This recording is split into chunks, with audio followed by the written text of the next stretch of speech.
ముఖ్యమంత్రి నారా చంద్రబాబు నాయుడికి ప్రతిపక్షంలో ఉన్నప్పుడు మాత్రమే ప్రజాస్వామ్యం గుర్తొస్తుందని సిపిఐ జాతీయ కార్యదర్శి రామకృష్ణ విమర్శించారు. చంద్రబాబు ద్వంద్వ వైఖరిని అవలంబిస్తున్నారని ధ్వజమెత్తారు. విద్యారంగ సమస్యల్ని పరిష్కారం కోసం ఏఐఎస్ఎఫ్ చేపట్టిన బస్సు యాత్ర బహిరంగ సభ శనివారం గుంటూరు వెంకటేశ్వర విజ్ఞాన మందిరంలో జరిగింది. రామకృష్ణ మాట్లాడుతూ బస్సు యాత్రను అడ్డుకోవడం దుర్మార్గమైన చర్య అని దుయ్యబట్టారు. డీజీపీ పచ్చచొక్కా ధరించి పనిచేస్తున్నారని విమర్శించారు. ఇందులో భాగంగా సిపిఐ రాష్ట్ర కార్యవర్గ సభ్యులు జంగాల అజయ్ కుమార్ మాట్లాడారు. ఏఐఎస్ఎఫ్ నాయకులు బందెల నాజర్జీ, యశ్వంత్ తదితరులు పాల్గొన్నారు. ఇవాళ ఏఐఎస్ఎఫ్ ఆధ్వర్యంలో ఇచ్చాపురం నుండి హిందూపురం వరకు విద్యారంగ సమస్యలు పరిష్కారం చేయాలని, అదేవిధంగా ప్రభుత్వ విద్యారంగాన్ని కాపాడాలని డిమాండ్ చేస్తూ ఒక బృహత్తరమైన ఆశయాలతో ఏఐఎస్ఎఫ్ వారు బస్సు యాత్ర నిర్వహిస్తూ ఉన్నారు. వారందరూ కూడా మనస్ఫూర్తిగా అభినందిస్తూ ఉన్నారు.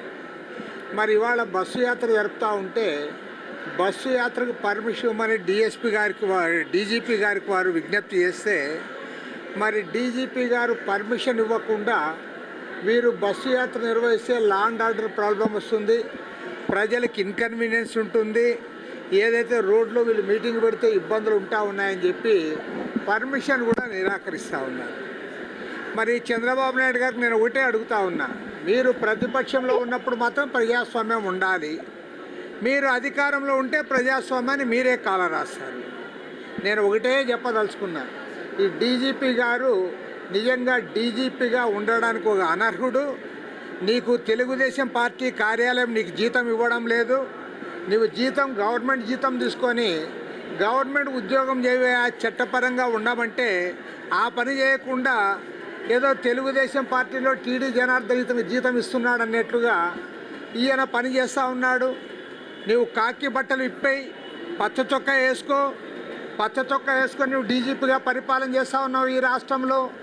కాబట్టి నేను ఒకటే చెప్తా ఉన్నా చంద్రబాబు నాయుడికి, గతంలో జగన్మోహన్ రెడ్డి గవర్నమెంట్ ఉన్నప్పుడు కూడా అప్రజాస్వామిక విధానాలు మేము కలిసి ఎండగట్టాం. ఇవాళ అదే పని చేస్తూ ఉన్నావు.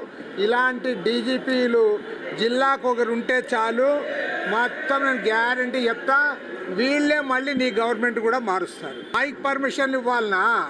ఇవాళ మీరు అధికారం లేకొస్తేనే మీరే కాల రాస్తారా? కాబట్టి ఏమంటే ఇవాళ చంద్రబాబు నాయుడు ప్రభుత్వం యొక్క ద్వంద్వ వైఖరి నిర్ద్వంద్వంగా ఖండిస్తూ ఉన్నాం. ఇప్పటికైనా సరే కళ్ళు తెరవండి, పోలీసు రాజ్యం నడుపుతాము, మాకు అధికారం ఉంది కాబట్టి మా ఇష్టానుసారం ఉంటే దాన్ని ఎవరు కూడా సహించరు. ప్రతి విషయంలో కూడా ఎన్డీఏ అని చెప్తా ఉన్నాడు. ఆయన నరేంద్ర మోడీ పాలన చూసి తన్మయత్వానికి గురయ్యి బీహార్లో నేను కూడా ఎన్నికల ప్రచారానికి వెళ్తా ఉన్నాడు. ఇవాళ చంద్రబాబు నాయుడు కనుక సిగ్గు శర ఉంటే ఆ ప్రచారానికి వెళ్ళడు. కారణం ఏంటంటే మనకి ప్రత్యేక హోదా ఇవ్వలేదు, అలాగే వెనుకబడిన ఉత్తరాంధ్ర రాయలసీమ జిల్లాలకి ప్యాకేజీ ఇవ్వలేదు, కడప స్టీల్ ఫ్యాక్టరీ ఇవ్వలేదు, విశాఖ రైల్వే జోను లేదు. ఏ రకమైనటువంటి అభివృద్ధి పనులకి నిధులు లేకుండా సంవత్సరంలో 2 సార్లు వస్తూ ఉన్నాడు నరేంద్ర మోడీ, ఏపీకి రప్పిస్తూ ఉన్నాడు చంద్రబాబు. వచ్చిన ప్రతిసారి 300 కోట్లు ప్రజాధనం ఖర్చు పెడతానే ఉన్నారు. చంద్రబాబు నాయుడు ఈ పద్ధతి కనుక మార్చుకోకపోతే గతంలో ఎలాంటి పరిస్థితి పట్టిందో అలాంటి దుర్గతి పడుతుందని హెచ్చరిస్తూ ఉన్నాం.